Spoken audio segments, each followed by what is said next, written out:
Semakin banyak sudut pandang kita, semakin luas kita memandang, seperti kita naik gunung, maka semakin bijaksana seseorang. Yang masih gampang menyerang orang lain, ketika orang lain berbeda dengan dirinya dianggap salah, dihakimi, bahkan mengeluarkan kata-kata yang tidak senonoh, tapi ingin dianggap orang terhormat, itu ciri sebenarnya ilmunya nggak kemana-mana. Makanya satu-satunya orang yang tidak bisa ditolong di semesta ini adalah orang yang tidak tahu, tetapi dia tidak tahu bahwa dia tidak tahu. Tetapi karena masyarakat menganggap dia seakan-akan sebagai orang yang tahu, lalu dia memposisikan diri seakan-akan sebagai sumber pengetahuan. Maka sih ngasih fatwa ini, fatwa itu pada orang lain, kayak Tuhan aja. Udah jelas di Quran dikatakan,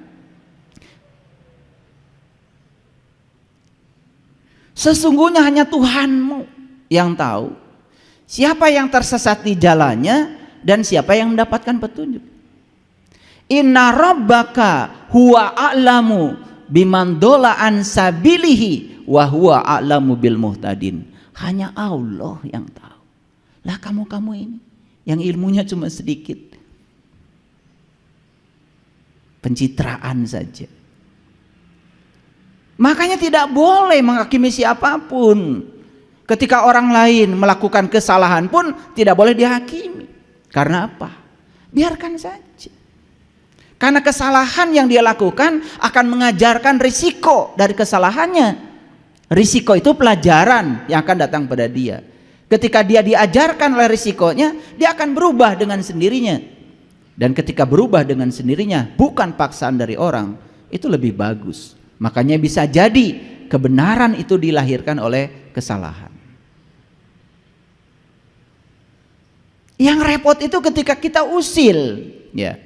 Makanya amalkan wiridan dari saya. Jangan usil, jangan komentar, maafkan, biarkan. Itu aja. Jangan usil, jangan komentar, maafkan, biarkan. Itu aja. Coba damai. Oleh karena itu mari kita bersyukur hari ini kita diberi kesempatan kembali untuk memotret diri kita, melihat sesungguhnya diri kita secara jujur, sejujur-jujurnya, dan semoga keluar dari ruangan ini kita bisa mengalami perubahan kesadaran. Yang paling tahu diri kita adalah diri kita sendiri. Oleh karena itu kita berikan penghormatan yang setinggi-tingginya kepada Dia Sang Hidup yang masih memberikan kesempatan kepada kita untuk hidup. Kita puji Allah membaca hamdalah. Alhamdulillahirabbil alamin. Mari kita sapa asma Allah dengan kelembutan dan cinta. Semoga Allah membukakan pintu kecerdasan kita, memampukan kita untuk melaksanakan semua ilmu yang kita serap hari ini dalam kehidupan kita. Kita bacakan basmalah. Bismillahirrahmanirrahim.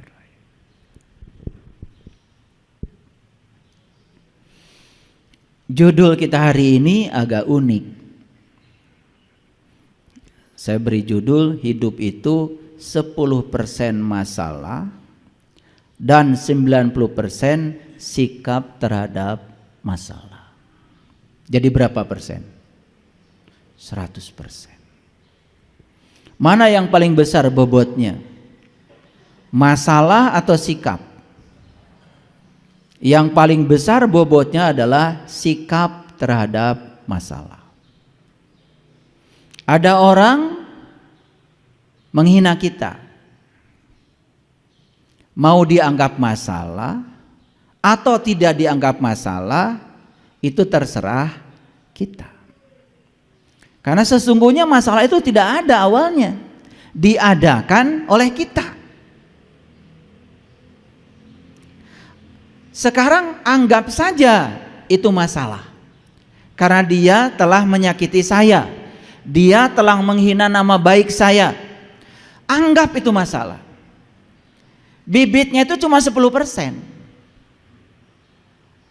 Tapi begitu kita lapor ke polisi. Pencemaran nama baik. Meluangkan waktu? Harus di BAP? Perlu pengacara?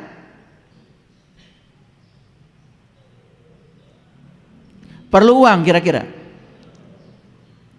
Bolak-balik ke kantor polisi ngasih bukti? Menyita waktu? Bakal sidang di pengadilan? Ketemu jaksa kira-kira? Ketemu hakim? Berapa kali sidangnya? Hasilnya kita hanya puas telah memenjarakan orang yang telah menghina kita. Itu hasilnya. Betul nggak omongan saya? Sebetulnya bibitnya itu cuma 10% saja. Masalah besarnya itu diciptakan oleh ego kita sendiri, pikiran kita sendiri, diri palsu kita. Ujung-ujungnya hanya puas kita telah berhasil memenjarakan orang, mencelakakan orang yang kita sebut telah menyakiti kita. Sibuk nggak kita? Sibuk apa kita? Bodoh nggak kita? Yang cerdas, nih yang cerdas. Ketika dia menghina saya, ya saya tidak akan terhina. Karena sesungguhnya dia menghinakan dirinya sendiri. Kalau saya tidak mengizinkan diri saya terhina, ya saya tidak akan terhina. Saya juga tidak sakit hati kok. Kenapa? Karena sakit hati itu bukan buatan orang yang menghina kita, buatan pikiran kita. Karena pikiran ingin orang itu seperti yang kita mau. Ketika orang tidak seperti yang kita mau, maka kita sakit hati. Orang yang sadar, sesadar-sadarnya tahu kalau sakit hati buatan dirinya, bukan buatan orang. Buat apa saya repot-repot kesana kemari? Ya sudah, saya maafkan saja. Selesai? Ada masalah? Tidak ada. Jujur ya, jujur nih, wajah-wajah sibuk semua nih kelihatan. Ini wajah-wajah 90% ini. Ini wajah-wajah 90%. Wajah-wajah ruwet.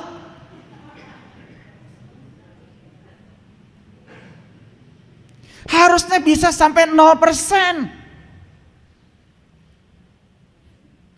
Istilah anak mudanya itu adalah emang gue pikirin. Itu bahasa tingkat tinggi itu. Tetapi selama ini bahasa itu disepelekan. Dan kita lebih senang untuk berjibaku menyibukkan diri untuk sesuatu yang sama sekali tidak ada gunanya.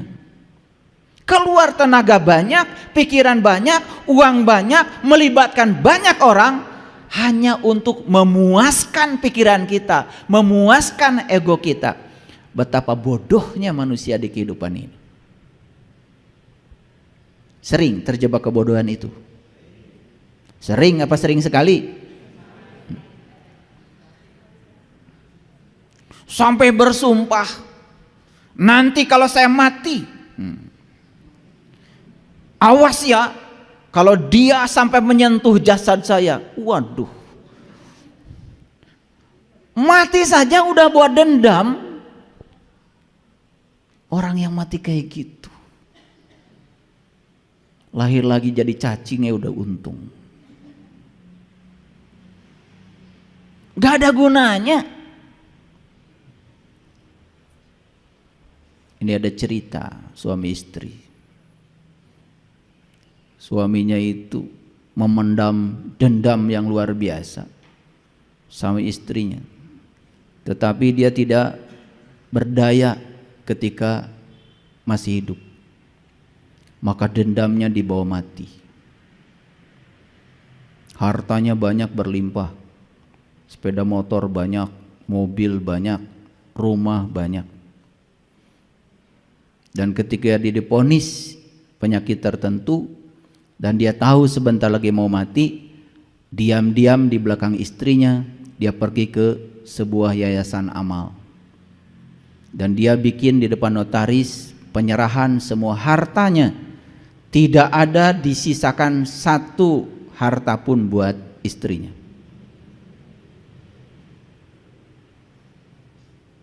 Gitu.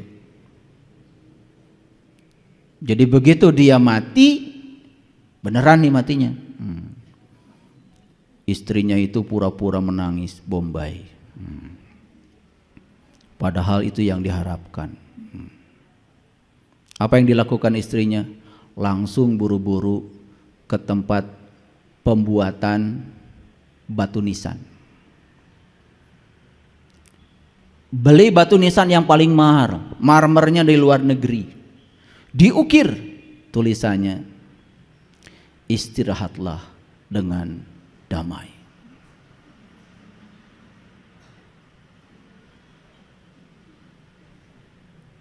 Proses pemakaman mewah karena duitnya banyak. Batu nisan pun yang mahal. 3 hari setelah pemakaman selesai, dia baru mencari surat-surat. Ternyata semua surat-surat berharga sudah tidak ada di rumah lagi. Datanglah dari Yayasan Amal untuk mengambil semua harta karena sudah terjadi perjanjian di depan notaris. Kira-kira kecewa nggak istrinya ini? Kecewa berat. Apa yang dilakukan? Pergi ke tukang batu nisan lagi. Mas, maaf kemarin ada yang tertinggal. Apa? Tulisannya kurang lengkap. Bu, selama saya jadi tukang batu nisan, tulisannya sudah sempurna, Bu. Istirahatlah dengan damai. Belum. Tambahkan sedikit lagi. Sampai aku datang.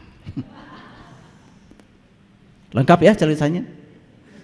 Istirahat dengan damai sampai aku datang. Ini dua-duanya memendam dendam. Yang suami memendam dendam sampai dibawa mati, yang istri pun nanti tunggu tanggal mainnya. Gitu. Jadi ingin memuaskan dendam ketika mati karena harta sudah dipindah tangankan di Yayasan Amal. Luar biasa. Ini mati model apa kayak gini?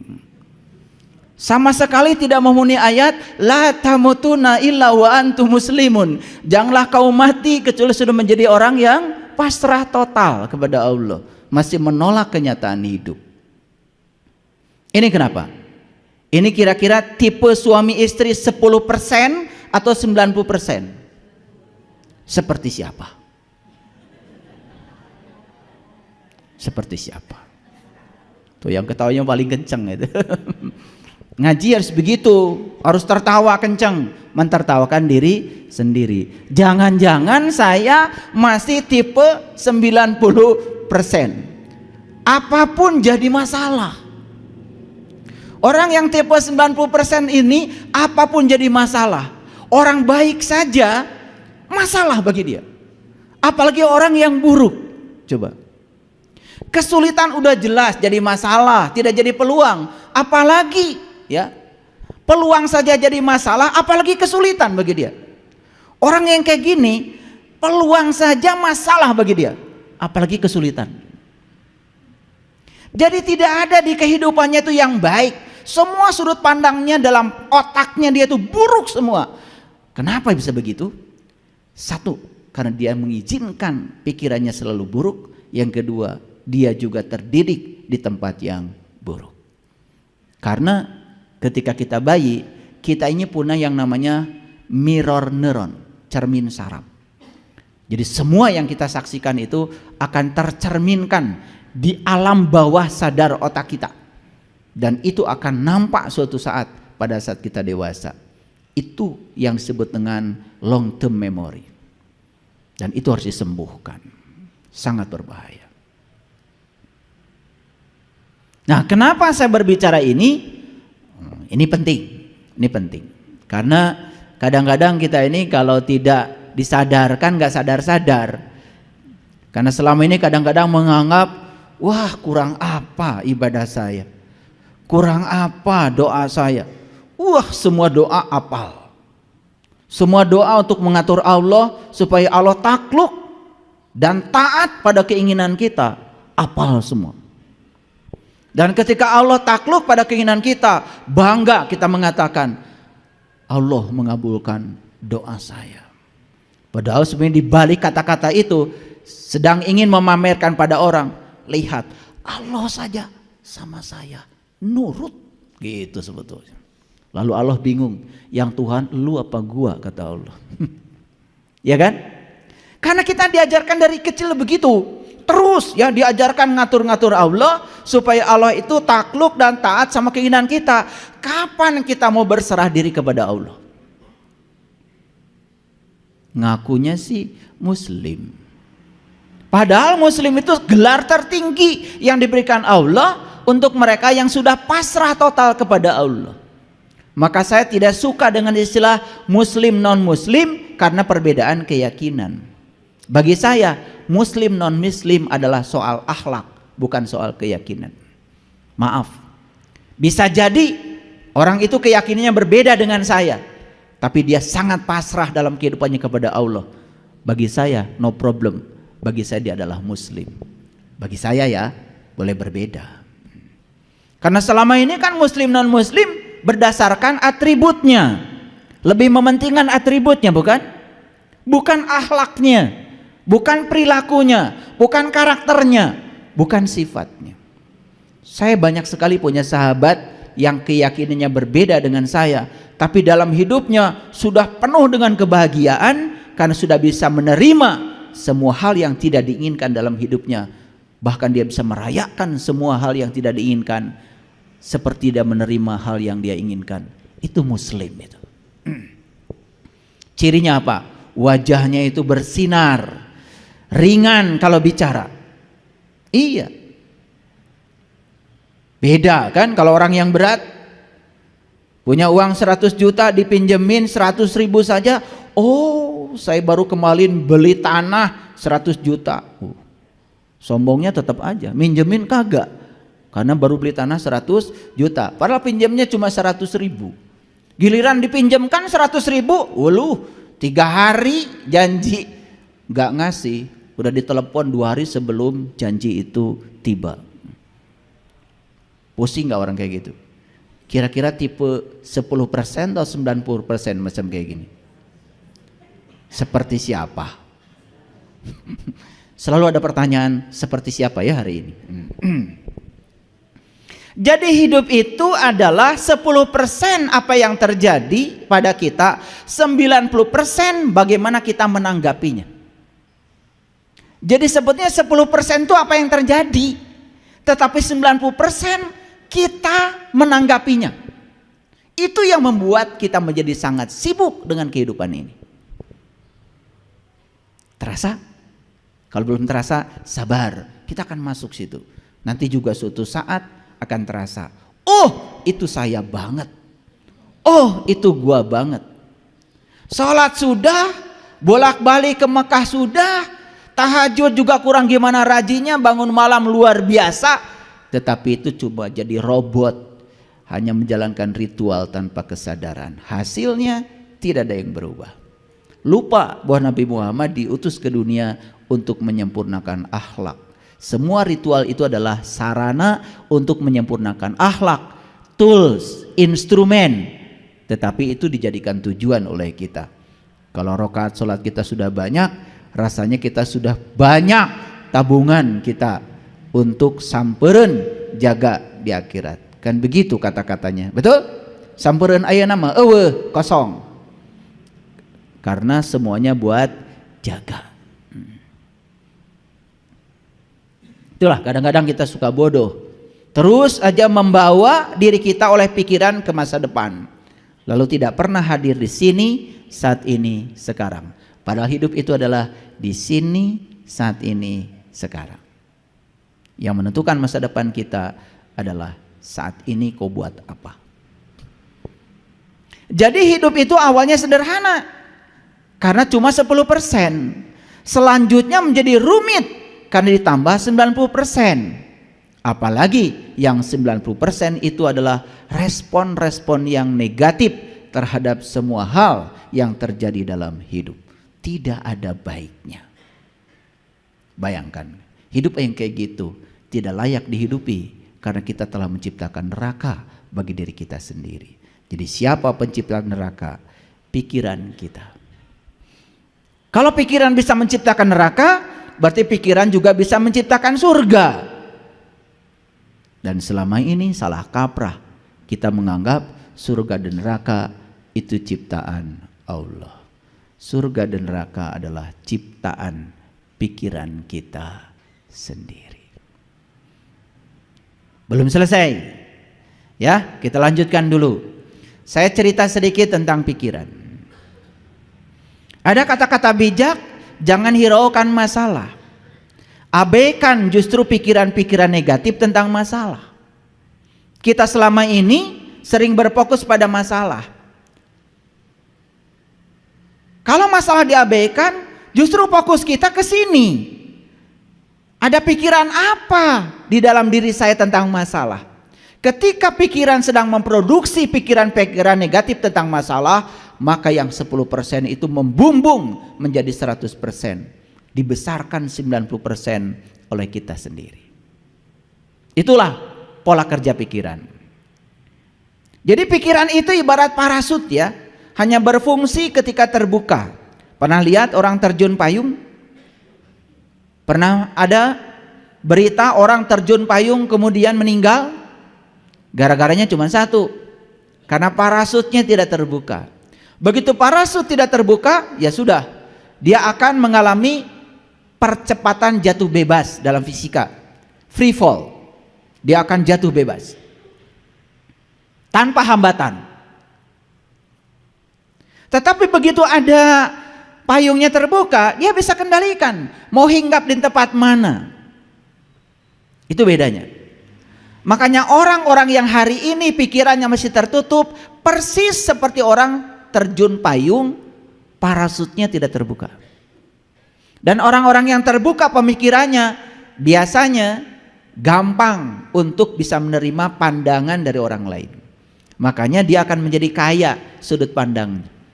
Pernah nggak menyaksikan orang yang kekeh dengan pikirannya sendiri? Sulit untuk menerima kritikan, sulit untuk menerima pandangan dari orang, asapang benerna, asapang akangna, merasa diri paling benar. Orang yang tertutup pikirannya seperti itu, persis seperti orang yang terjun payung, parasutnya tidak terbuka.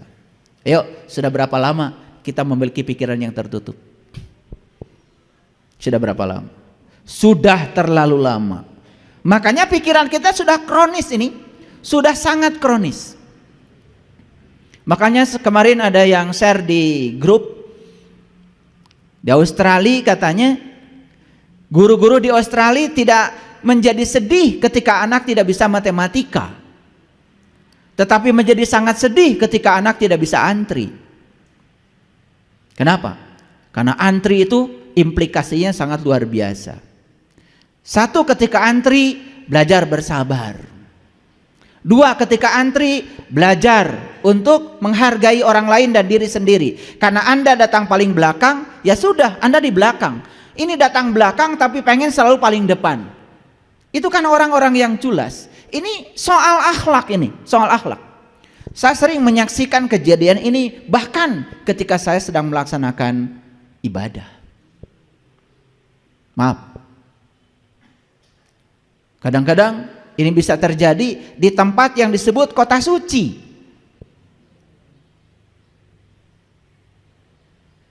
Tidak bisa antri. Bahkan antri itu apa? Belajar untuk tidak menunggu. Orang yang selalu menunggu, dia selalu ditarik oleh pikirannya ke masa depan, pasti akan menderita. Saya sampai hari ini tidak pernah menunggu. Makanya kemana-mana saya baca buku yang menyenangkan saya bawa musik yang menyenangkan saya, dan saya tidak mau menunggu, karena menunggu berarti membunuh waktu. Terlalu banyak yang bisa kita lakukan. Bahkan ketika ada antrian yang panjang, atau harus menunggu dalam waktu yang panjang, kita bisa melakukan pelayanan pada diri sendiri yang paripurna untuk menyenangkan diri sendiri yang bermanfaat. Bukankah itu luar biasa? Jadi masuk akal kalau orang Australia ya sangat khawatir ketika anak tidak bisa antri. Karena apa? Ternyata katanya untuk membuat seseorang bisa antri perlu waktu belasan tahun. Tapi untuk bisa matematika hanya perlu kursus 6 bulan. Bayangkan. Negara yang beradab seperti itu, ya, menitik beratkan pada aspek etika, adab. Bukankah ini sebetulnya yang dikatakan oleh Rasulullah? Tidak disebut orang yang beriman jika tetanggamu tidak nyaman dengan kata-katamu. Tidak disebut orang beriman jika kamu jalan di sebuah jalan, lihat ranting, kamu tidak singkirkan. Berbahaya bagi orang lain tapi kamu tidak peduli. Tidak disebut orang beriman. Kita bukan bikin ranting, bikin polisi tidur pakai semen dan puas ketika orang lain jatuh akibat polisi tidur kita, dan masih saja mengatakan diri orang beriman. Bahkan polisi tidurnya tepat di depan masjid. Luar biasa? Siapa yang luar biasa? Kita. Lu kali, gua kagak. Awas, jangan pengen kita terus. Kita ini susah sekali bilang saya. Ini kebiasaan, pengen bareng-bareng. Saya sering tanya, siapa yang begitu? Kita. Loh, kita. Lu aja kali, gua kagak. Jadi untuk bilang saya itu ini karakter. Ini kebiasaan tidak mau bertanggung jawab. Jadi inginnya rame-rame. Ini karakter, ini karakter. Ini saya bicara karakter karena judulnya ini soal karakter. Nanti kita akan pakai ayat supaya jelas. Baik, lanjutkan dulu. Ketika pikiran diam, seluruh alam semesta akan menyerah. Maka ada kata-kata, jika kamu mengangkat tangan, maka Allah akan turun tangan. Dan jika kamu turun tangan, Allah akan angkat tangan.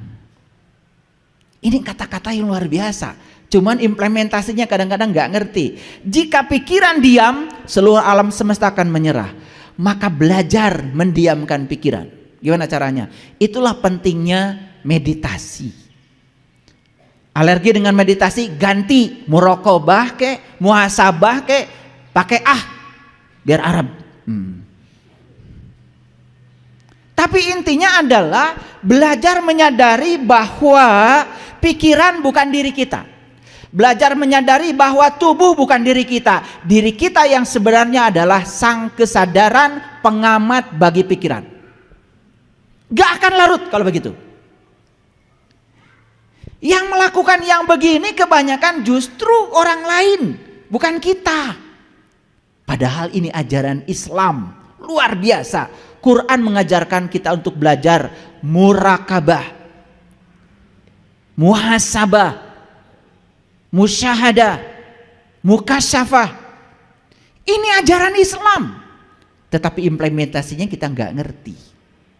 Coba kalau ditanya gimana cara mendiamkan pikiran, banyak yang belum tahu.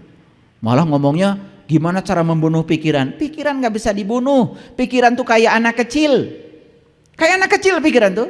Kalau anak kecil sedang pegang mainan, ambil mainannya pasti nangis.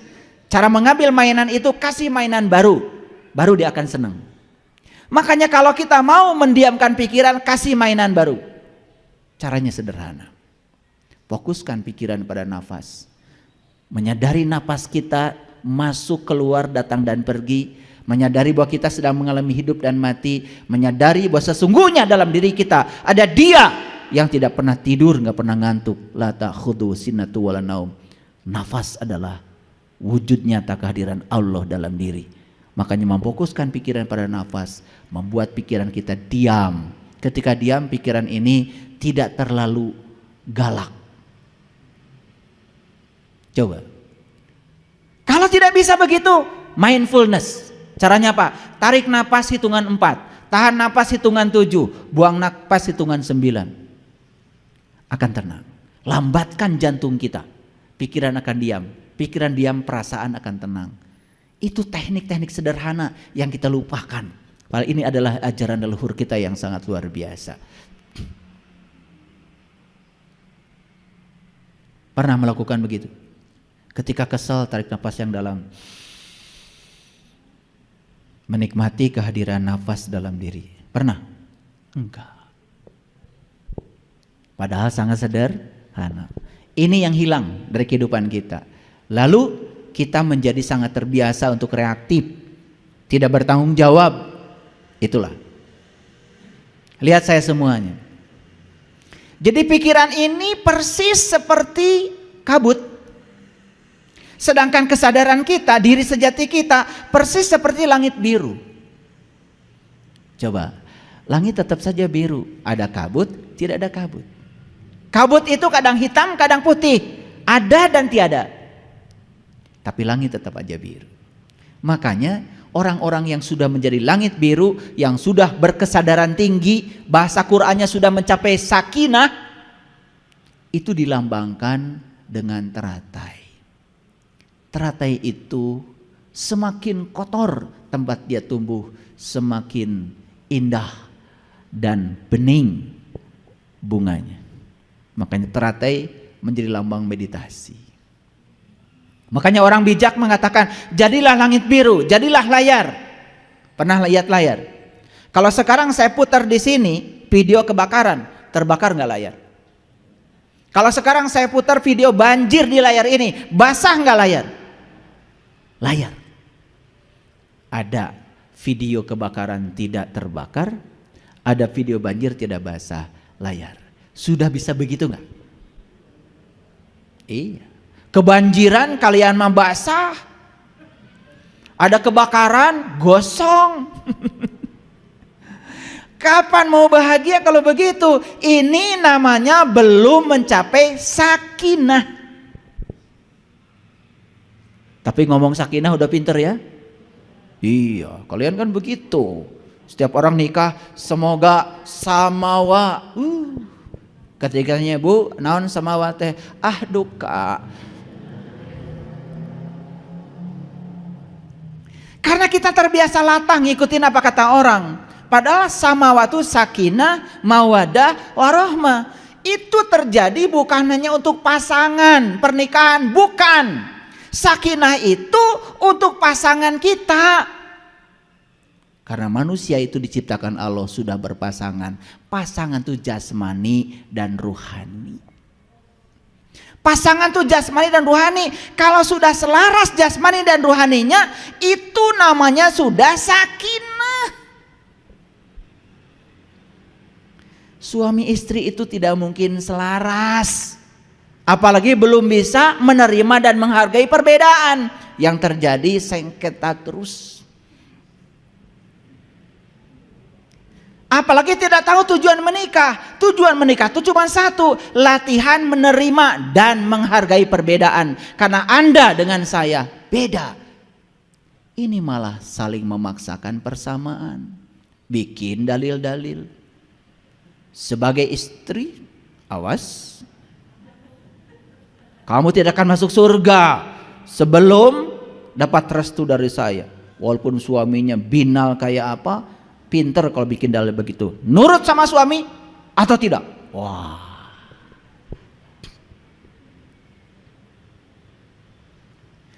Orang yang macam gini, diktator kayak gini, jelas tidak akan bisa menerima pasangannya apa adanya. Dia ingin pasangannya seperti yang ada di pikirannya. Ketika tidak seperti yang ada di pikirannya, out. Dan yang lucu, ini dilakukan oleh orang-orang yang mengatakan dirinya adalah tokoh-tokoh agama. Tidak cocok dengan pasangan, cerai. Cerai itu akibat dia tidak bisa menerima dan menghargai perbedaan. Ingin pasangannya sama dengan yang dipikirkannya. Padahal jelas-jelas cara berpikir beda, jenis kelaminnya beda, dibesarkan di keluarga yang berbeda, pendidikan juga berbeda, adat istiadat juga berbeda, cara berpakaian juga berbeda, fisiologi berbeda, psikologinya berbeda. Apa yang mau dibuat sama? Udah nyata-nyata beda kok. Maka disebut pasangan. Pasangan itu kiri kanan, tidak pernah kiri-kiri. Kan disebutnya ya aju aja. Saya khawatir ya, kalau ini dilakukan oleh tokoh-tokoh, kemudian ke bawahnya pada ngikut. Seakan-akan menceraikan pasangan itu sah-sah saja. padahal jelas tidak bisa menerima dan menghargai perbedaan. Kalau di rumah saja di level kecil sudah tidak bisa menerima dan menghargai perbedaan, gimana dia dengan level besar? Maka di luar pun dia menyerang terus. Setiap yang berbeda dengan dirinya dia serang, dia hakimi. Begitu. Gak ada etika. Bahkan ujungnya sebetulnya kan patut diragukan imannya. Kalau orang sudah bertauhid gak kayak gitu. Seperti Allah menerima semua kita apa adanya. Hebat gak Allah? Yang jahat tetap bernafas, yang baik-baik bernafas. Allah itu begitu. Tidak tersinggungan kayak kalian. Hebat. Dia menunjukkan kemahakuasaannya luar biasa. Makin maha kuasa, makin dekat dengan yang dikuasainya. Makanya kata Allah, berbuat baiklah kamu sebagaimana aku berbuat baik kepadamu. Wa ahsin kama ahsanallahu ilaika. Jadi mekanisme perbuatan baik itu baru disebut baik kalau cara melakukannya persis seperti Allah melakukannya kepada kita, tanpa keinginan, tanpa muatan. Keren gak kalau hidup kayak gitu? Keren. Tidak ada yang saling menyakiti, saling melukai. Kalau kita sadar dengan itu luar biasa. Hidup itu penuh berkah, penuh kebahagiaan. Saya dapat WA dari seseorang, ayah, alhamdulillah, setelah saya berpisah dengan suami saya, sekarang saya lebih bahagia. Sebentar, saya bilang, kamu itu bukan bahagia, cuman kamu tidak ada lawan bertengkar saja sementara waktu. Tanda tanya, supaya datang sama saya. Ntar dijelaskan, karena nggak mungkin di WA kan. Dia mengatakan bahagia, padahal dia itu cuman sedang istirahat dari bertengkar sementara waktu. Nanti juga ketika dapat sparring partnernya lagi, ya begitu lagi. Karena dia tidak bisa membedakan apa bahagia apa senang. Senang tuh mendapat, dia baru mendapat yang diinginkan karena ingin suaminya pergi dari rumah. Senang. Apa itu bahagia? Bukan. Bahagia itu kita sudah tidak terganggu, dia ada, dia tidak ada. Bahagia itu adalah sakinah awalnya. Setelah sakinah mawadah, baru warohmah. Jadi bahagia itu selesai kamu dengan diri kamu sendiri. Kalau kamu masih mengharapkan orang lain baik sama kamu, mengharapkan cinta pada kamu, tapi kamu tidak mengungkapkan cinta pada orang lain, kamu tidak akan pernah bahagia. Makanya berhenti memaksakan cinta, mulai mengungkapkan cinta. Hadiah mengungkapkan cinta adalah cinta. Sederhana kok. Ingin dicintai, ungkapkan perhatianmu pada orang lain. Ungkapkan cintamu pada orang lain. Jangan merengek-rengek orang lain harus mencintai kamu, karena itu salah kaprah. Itu jalan lama yang harus ditinggalkan. Kurang cerdas.